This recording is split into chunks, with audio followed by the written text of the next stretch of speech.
À l'occasion du 18 novembre, nous ressentons la nécessité de renouveler la question de savoir quelle est la signification de cette date pour nous, Haïtiens.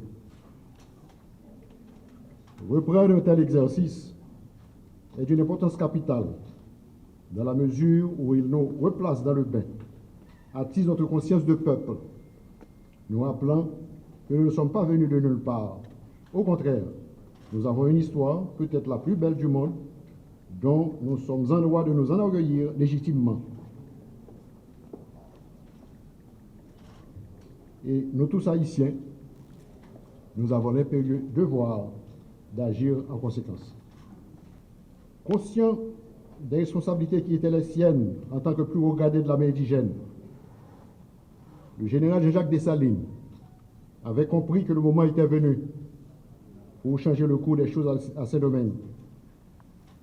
Il entreprit de réunir tous les moyens à sa disposition et après avoir galvanisé ses troupes, il se lança à l'assaut des derniers retranchements de Rochambeau sur les hauteurs de Vertières.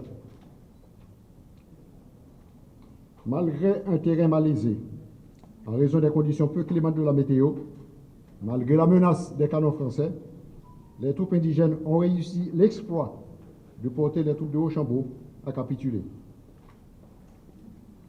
Ainsi s'est éclose dans le feu, le fer et le sang l'armée d'Haïti sous la baguette du grand général Jean-Jacques Dessalines. 10 jours après, soit le 28 novembre 1803, le haut commandement sous la conduite du général en chef proclama l'indépendance d'Haïti, donnant ainsi officiellement naissance au nouvel État. Les historiens avisés parlant de l'événement n'hésitent pas à le considérer comme la plus grande révolution à portée humanitaire, porteuse de justice à ces domaines d'abord, puis rejaillissant sur l'humanité entière. 18 novembre 1803, l'armée indigène nous a libérés du joug de l'esclavage. Et 18 novembre 2021, la nouvelle armée d'Haïti est au service du développement durable de notre pays. La nation haïtienne se rassemble en ce jeudi 18 novembre 2021 pour célébrer le 218e anniversaire de la bataille de Vertières. Victoire épique et finale de l'armée indigène sur les forces esclavagistes. C'est un geste héroïque marquant la naissance d'une nouvelle nation, sonnait le glas de cette forme d'exploitation dans le monde et remettait en question le principe de la colonisation et du même coup l'ordre mondial. Célébrer le 218e anniversaire de la bataille de Vertières est pour nos filles et nos fils d'Haïti une marque de profonde gratitude à l'égard de nos vaillantes guerrières et de nos vaillants guerriers. Cette célébration à portée universelle doit nous inciter à travailler pour l'unité nationale et la réconciliation de la nation haïtienne avec son histoire et avec elle-même. Ces guerrières et guerriers ont été les précurseurs de ce qu'est aujourd'hui l'armée d'Haïti. Ainsi, le rétablissement de l'institution militaire s'inscrit dans la démarche d'impliquer la jeunesse haïtienne dans la lutte pour le développement national durable.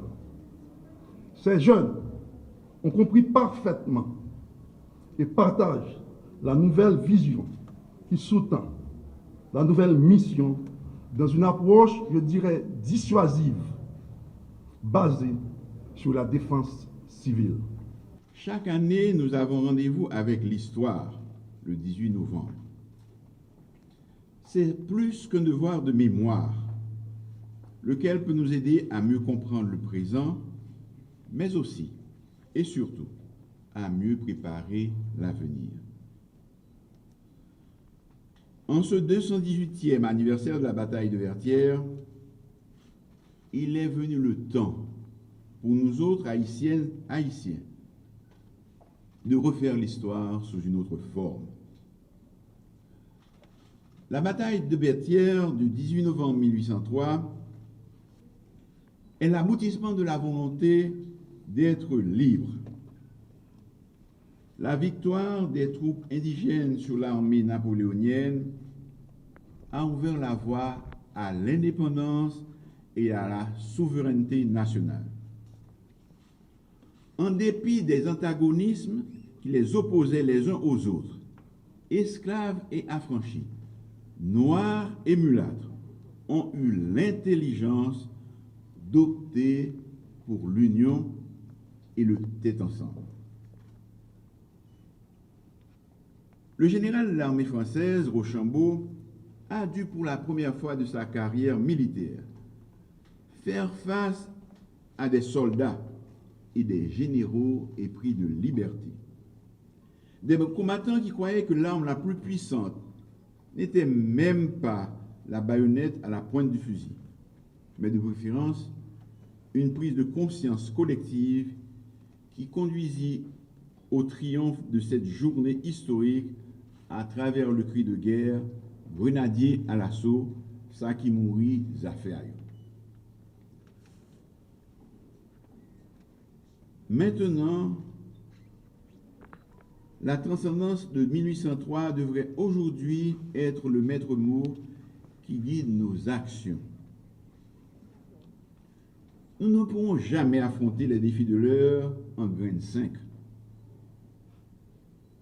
Depuis quelque temps, j'ai fait du dialogue avec des organisations sociales et politiques mon cheval de bataille.